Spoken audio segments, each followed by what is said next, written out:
Sainte Rita. Le 13 mai 1981, sur la place Saint-Pierre à Rome, le Turc Mehmet Ali Agca blessait grièvement le Saint-Pape Jean-Paul II au moyen d'une arme à feu. Emmené en ambulance, le Saint-Père, souffrant beaucoup, répète ses invocations. « Marie, ma mère! Marie, ma mère !» Aucune parole de désespoir ou de ressentiment ne lui échappe. Sauvé par une intervention chirurgicale immédiate, le pape est déjà capable, 4 jours plus tard, un dimanche, de s'adresser aux fidèles lors de la prière du Regina Coeli, appelant frère celui qui a tenté de le tuer. « Très chers frères et sœurs, disait-il, je sais que ces jours-ci, et à une heure du Regina Coeli, vous êtes unis à moi. Avec émotion, je vous remercie pour vos prières et je vous bénis tous. Je suis particulièrement proche de 2 personnes qui ont été blessées en même temps que moi. Je prie pour le frère qui m'a frappé, auquel j'ai sincèrement pardonné. » Par cet acte de pardon, le Saint-Père suivait l'exemple du Christ, pardonnant sur la croix à ses bourreaux. À l'occasion de l'année jubilaire, le 20 mai 2000, le Saint-Pape Jean-Paul II proposait aux chrétiens le modèle de Sainte Rita, qui a su, elle aussi, pardonner dans des circonstances héroïques. L'enseignement de la vie de Sainte Rita se caractérise par l'offre du pardon et l'acceptation de la souffrance, disait le pape. Il faut espérer que la vie de tous les fidèles soit soutenue par l'amour passionné pour le Seigneur Jésus, qu'elle soit une existence capable de répondre à la souffrance et aux épines par le pardon et le don total de soi, pour diffuser partout la bonne odeur du Christ. Rita est née vers 1381 à Roccaporena, en Ombrie, région d'Italie centrale. Elle a été baptisée dans l'église Saint-Jean-Baptiste de Cassia. Cassia, qui se trouve à 5 kilomètres de Roccaporena, est une cité fortifiée du domaine des États du Pape, à 200 kilomètres environ, au nord-est de Rome. Les autorités locales y mènent une politique marquée par un sens élevé de la justice et du bon gouvernement. Des mesures et des lois sont prises pour favoriser l'hygiène publique, la protection des orphelins, des veuves, l'instruction publique et les œuvres de piété. Outre le nombreux clergé séculier, la petite ville de 2000 habitants compte 11 couvents et de nombreuses associations pieuses. La région vit assez pauvrement de l'agriculture, d'artisanat et surtout de commerce, car elle est située sur une voie importante de communication entre Milan et Naples. Cassia, comme de nombreuses cités italiennes de ce temps, est une ville où les valeurs humaines et civiles, autant que religieuses, sont estimées et favorisées. Les parents de Rita, d'honnêtes bourgeois, sont des paccieri, ce qui signifie littéralement des faiseurs de paix, c'est-à-dire des conciliateurs. La tâche des paccieri était de réconcilier les adversaires pour l'amour de Dieu. Dans tous les cas, la pacification se faisait devant témoins et s'achevait par un acte notarié. Elle avait pour but d'éviter un procès et de rompre le cycle infernal de la vengeance. Il pouvait y avoir aussi obligation de réparation matérielle des dommages causés. La pacification engageait les 2 parties et leurs héritiers pour toujours. Miracle des abeilles. Rita est un diminutif de Margarita. Peu après sa naissance, l'enfant se trouve un jour entouré d'abeilles dont certaines pénètrent dans sa bouche et en ressortent sans la piquer. Cet épisode, appelé miracle des abeilles, attesté par de nombreux témoignages, établit entre Rita et les abeilles un lien providentiel qui n'est pas sans signification spirituelle. Saint Ambroise donne l'abeille comme un modèle de vie.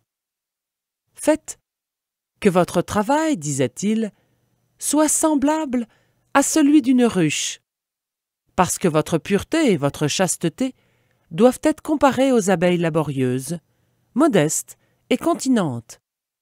L'abeille se nourrit de rosée, ne connaît pas les vices de la sensualité et produit le miel précieux.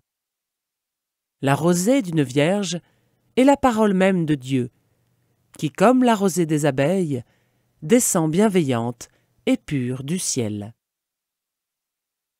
Rita reçoit de ses parents une éducation soignée et une solide formation religieuse, marquée par la dévotion à la Sainte Eucharistie.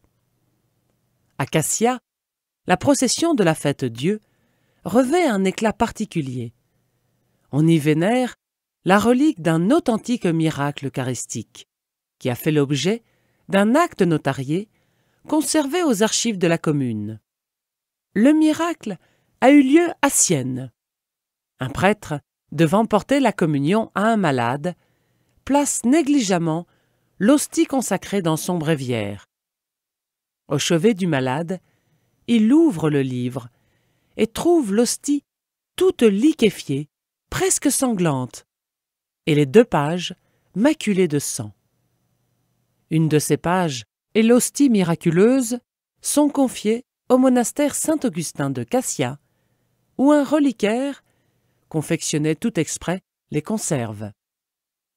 Tous les ans, à la Fête-Dieu, ce reliquaire est porté en procession. Un jour, dans l'église du monastère Sainte Marie-Madeleine des Augustines de Cassia, Rita assiste à la Sainte Messe et entend intérieurement le Christ lui dire « Je suis la voie, la vérité et la vie ». Cette parole intérieure semble être le point de départ de sa vocation religieuse. Rita s'ingénie à obtenir de ses parents la permission de se consacrer à Dieu, mais elle n'y parvient pas. Au contraire, dès l'âge de 12 ans, elle est promise en mariage à Paolo di Fernando, jeune homme de Roccaporena, de mœurs rudes que l'amabilité de Rita adoucira. Après leur mariage, ils vivent en bonne harmonie et 2 fils leur naissent. Mariée et mère de famille, Rita poursuit son intense vie spirituelle. Mais après une quinzaine d'années, un drame survient. Le mari de Rita est assassiné, sans que l'on puisse connaître avec certitude la raison de ce meurtre. La vendetta. Dès ce jour, Rita demande dans sa prière la force de pardonner à l'assassin et supplie le Seigneur avec assiduité de lui pardonner aussi. Mais elle craint que ses fils ne cherchent un jour à venger leur père. La vendetta était dans les mœurs des pays méditerranéens. Et pour les détourner de cette tentation, elle cache la chemise ensanglantée de son mari et les exhorte eux aussi au pardon, conjurant le bon Dieu de lui prendre aussi ses enfants, plutôt que de permettre qu'il se laisse aller à la vengeance. Quelques mois plus tard, les 2 garçons de Rita décèdent de maladie, sans s'être vengés. Le pardon de Rita se manifeste aussi par son refus de livrer à sa belle famille le nom de l'assassin de son mari, ce qui lui vaut l'indignation de celle-ci. Le pardon. Le Christ nous a enseigné le pardon, disait le saint pape Jean-Paul II, peu après l'attentat du 13 mai 1981. De nombreuses fois, et de différentes manières, il nous a enseigné le pardon. quand Pierre lui demande combien de fois il aurait dû pardonner à son prochain, « Jusqu'à 7 fois ?» Jésus lui répond qu'il devrait pardonner jusqu'à 70 fois 7 fois. Dans la pratique, cela veut dire toujours. En effet, le nombre 70, multiplié par 7, est symbolique et signifie plus qu'une quantité déterminée, une quantité incalculable, infinie.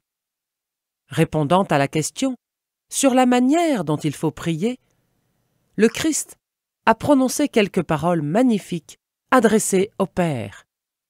Notre Père qui es aux cieux, et après les demandes qui composent cette prière, la dernière qui parle du pardon. Remets-nous nos fautes, comme nous les remettons à ceux qui sont coupables à notre égard, à ceux qui sont nos débiteurs. Enfin, le Christ lui-même confirme la vérité de ces paroles sur la croix, quand s'adressant au Père, il supplie « Père, pardonne-leur, car ils ne savent pas ce qu'ils font. » Pardon est un mot prononcé par les lèvres d'un homme auquel il a été fait du mal. C'est même une parole du cœur humain. Dans cette parole du cœur, chacun de nous s'efforce de dépasser la frontière de l'inimitié qui peut le séparer de l'autre et cherche à reconstruire l'espace intérieur de l'entente, du contact, du lien. Par l'Évangile, et surtout par son exemple, le Christ nous a enseigné que cet espace s'ouvre non seulement devant l'autre homme, mais en même temps devant Dieu lui-même. Le Père, qui est le Dieu du pardon et de la miséricorde, désire précisément agir dans cet espace du pardon humain. Il désire pardonner à ceux qui sont capables de pardonner aux autres, à ceux qui cherchent à mettre en pratique ces paroles.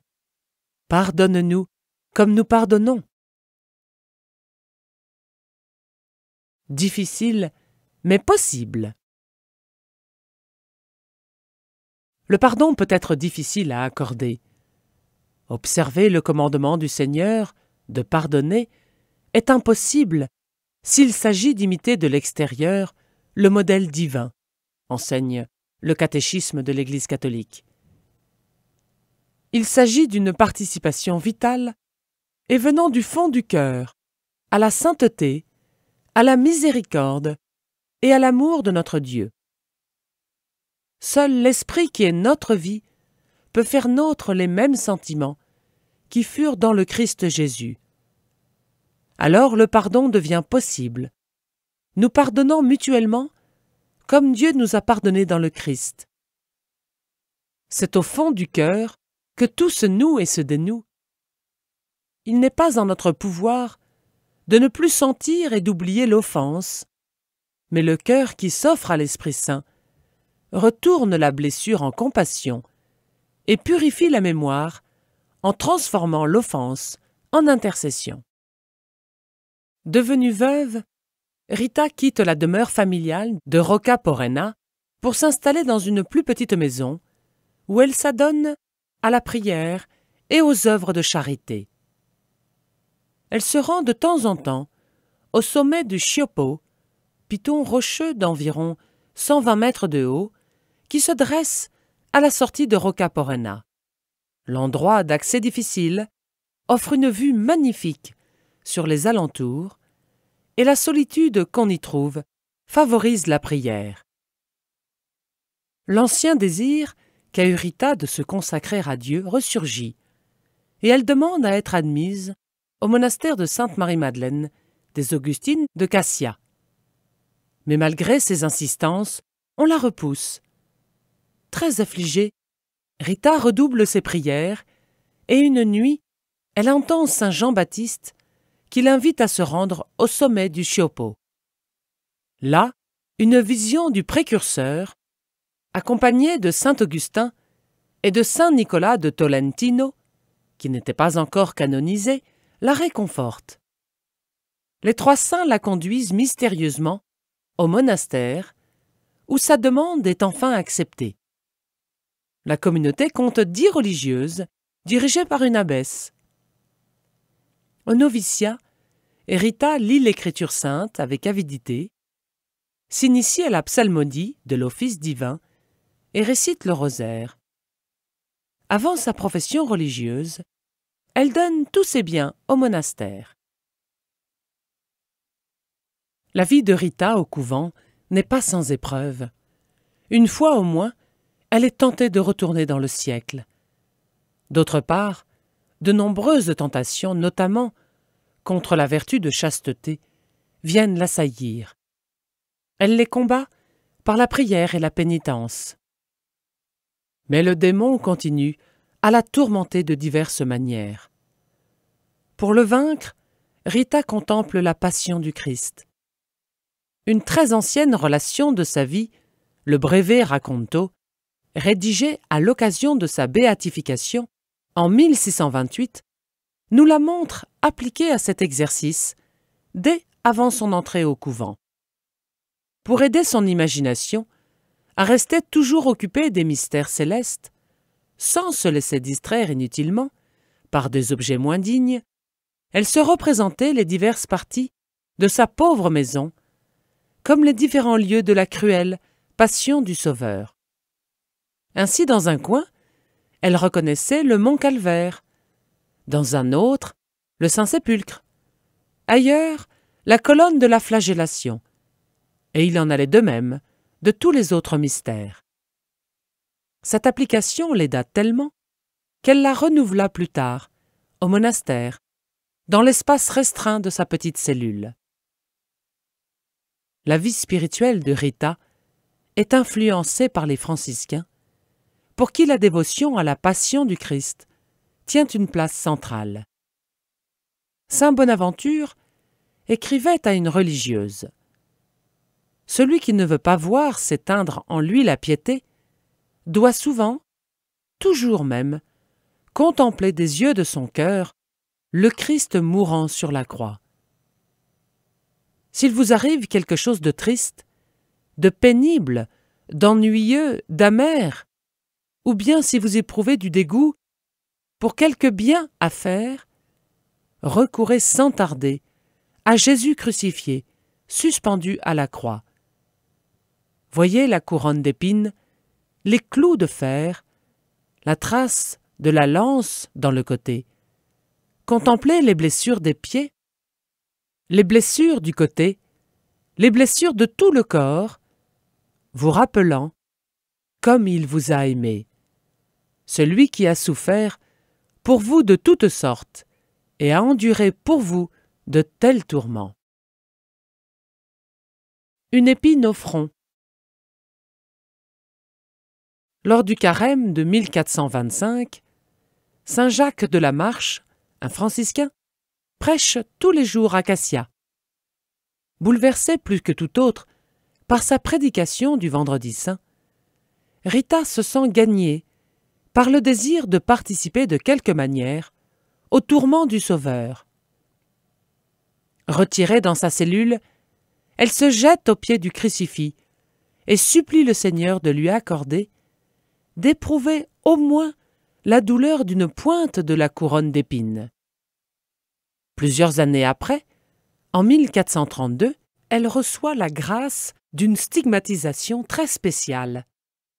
Une épine de la couronne du Christ la blesse miraculeusement au front, de telle sorte que la plaie ne se refermera pas avant sa mort. Les documents qui attestent ce fait ne laissent aucun doute. Presque 2 siècles après la mort de Rita, l'auteur du Breve Racconto affirme que la plaie du front est encore visible sur son corps demeuré sans corruption. Lors des reconnaissances du corps de la Sainte en 1972, en 1997 et plus récemment encore, les spécialistes ont attesté l'existence d'une altération osseuse tout à fait nette au front de Rita. À l'occasion du 6e centenaire de la naissance de Sainte Rita, en 1982, le saint pape Jean-Paul II écrivait Un point de rencontre significatif se découvre entre ces deux enfants de l'Ombrie, Rita et François d'Assise. En réalité, ce que furent les stigmates pour François, l'épine le fut pour Rita. Un signe de participation directe à la passion rédemptrice du Christ Seigneur. Cette association à la passion se fit pour tous deux à partir de l'amour qui a une force intrinsèque d'union. La stigmatisation de Rita entraîne l'épreuve de la solitude. La plaie qu'elle porte, au front étant nauséabonde, et l'obligeant à se retirer souvent à l'écart de la communauté pour ne pas incommoder les sœurs. Celle-ci, devant se rendre à Rome, probablement vers 1446, pour la canonisation de Nicolas de Tolentino, elles exhortent Rita, avec beaucoup de charité, à vouloir rester à Cassia, à cause du stigmate qui aurait pu faire scandale dans la ville éternelle. Rita se met en prière et obtient que le stigmate disparaisse, mais au retour de Rome, la plaie réapparaît, comme en témoignent tous les auteurs anciens. Une rose sur la neige. Dans les derniers mois de sa vie, alors qu'elle souffre de maladie, Rita reçoit la visite d'une parente. Au moment où elle se quitte, celle-ci lui demande si elle désire quelque chose de sa maison. Rita répond qu'elle aurait désiré une rose et 2 figues de son jardin. La parente sourit, car on est au plus fort de l'hiver, et pense que la malade délire. Arrivée chez elle, sa surprise est grande de trouver sur un rosier dépouillé de feuilles et recouvert de neige une rose splendide, ainsi que 2 figues sur le figuier. Elle cueille la fleur et les fruits, et les porte à la malade. Ce miracle vaudra à Rita l'appellation de Sainte des Roses. Rita est décédée vraisemblablement vers le 22 mai 1447. Le brevet Raconto nous dit qu'à l'approche de sa mort, elle jouit d'une apparition de Jésus et de Marie. Toute joyeuse, elle demande alors les derniers sacrements et s'éteint paisiblement. Aussitôt, les cloches de l'église se mettent à sonner toutes seules.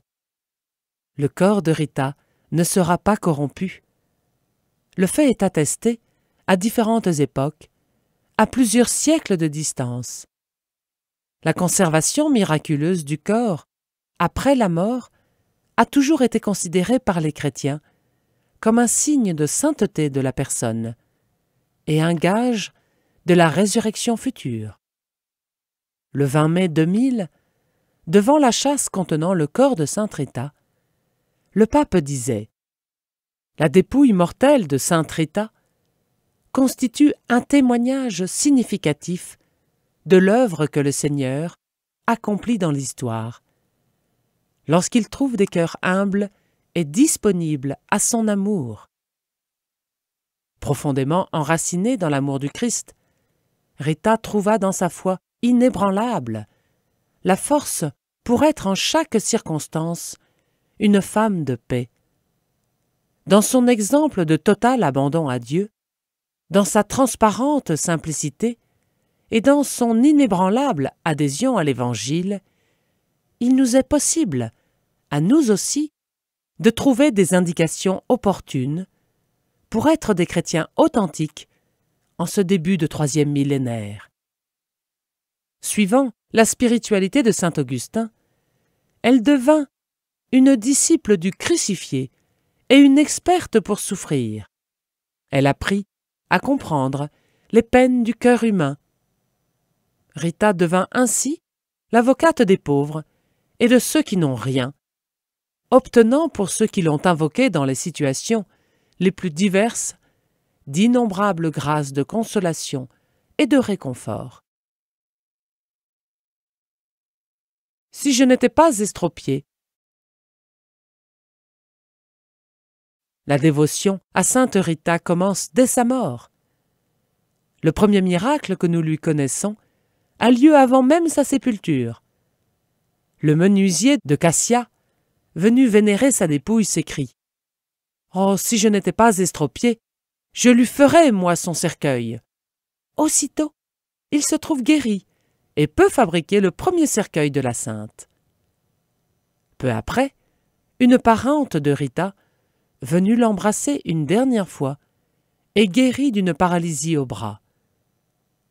Au fur et à mesure que surviennent les grâces, les religieuses accrochent auprès de son cercueil des petits ex-voto. Au début du XVIe siècle, la renommée de Rita est parvenue dans toute l'Italie, avant de gagner les autres pays d'Europe. Béatifiée après de longues enquêtes en 1628, elle n'a été canonisée que le 24 mai 1900. En 1710, un religieux espagnol de l'ordre des Augustins avait le premier qualifié sainte Rita d'avocate des causes impossibles. Elle est aussi appelée patronne des causes désespérées. Les difficultés les plus diverses lui sont confiées: guérison, travail, affaires, succès aux examens. De nos jours encore, son intercession demeure puissante, comme le prouvent les 595 ex-voto déposés dans le sanctuaire de Cassia au XXe siècle. Mais la grande intention qui nous préoccupe, et pour laquelle nous l'implorons, est celle de notre sanctification. La volonté de Dieu, c'est que vous viviez dans la sainteté, rappelait le pape lors du passage au 3e millénaire. Tous les fidèles du Christ, disait-il, quel que soit leur état ou leur rang, sont appelés à la plénitude de la vie chrétienne et à la perfection de la charité. Si le baptême fait vraiment entrer dans la sainteté de Dieu, au moyen de l'insertion dans le Christ et de l'inhabitation de son esprit, ce serait un contresens que de se contenter d'une vie médiocre, vécue sous le signe d'une éthique minimaliste et d'une religiosité superficielle. Demander à un catéchumène « Veux-tu recevoir le baptême ?» signifie lui demander en même temps « Veux-tu devenir saint ?» Cela veut dire mettre sur sa route le caractère radical du discours sur la montagne. Repris dans Matthieu chapitre 5, « Soyez parfaits, comme votre Père céleste est parfait. » Il ne faut pas se méprendre sur cet idéal de perfection, comme s'il supposait une sorte de vie extraordinaire que seuls quelques génies de la sainteté pourraient pratiquer. Les voies de la sainteté sont multiples et adaptées à la vocation de chacun. Extrait du discours du Saint Jean-Paul II, le 6 janvier 2001. Cependant, certaines paroles de l'Évangile sont très exigeantes et semblent dépasser nos forces. « Et moi je vous le dis, aimez vos ennemis, faites du bien à ceux qui vous haïssent, priez pour ceux qui vous persécutent et qui vous calomnient. Ainsi vous serez les fils de votre Père qui est aux cieux. » Beaucoup commentent saint Jérôme, mesurant les préceptes de Dieu à leur propre faiblesse, estiment impossible ce qui est prescrit ici, et disent qu'il suffit à la vertu de ne pas haïr les ennemis, mais de les aimer. C'est ordonner plus que n'en peut porter la nature humaine. Il faut donc savoir que le Christ ordonne non pas l'impossible, mais la perfection. David l'a réalisé à l'égard de Saul et d'Absalom. De même, le martyr Étienne a prié pour ses ennemis qui le lapidaient, et Paul souhaitait d'être anathème pour le bien de ses persécuteurs. C'est ce que Jésus a enseigné et pratiqué. Jésus a pratiqué l'amour des ennemis pour nous communiquer la force de faire de même. Demandons à sainte Rita d'user de sa puissance auprès de Dieu pour nous obtenir de devenir miséricordieux, comme notre Père des cieux est miséricordieux.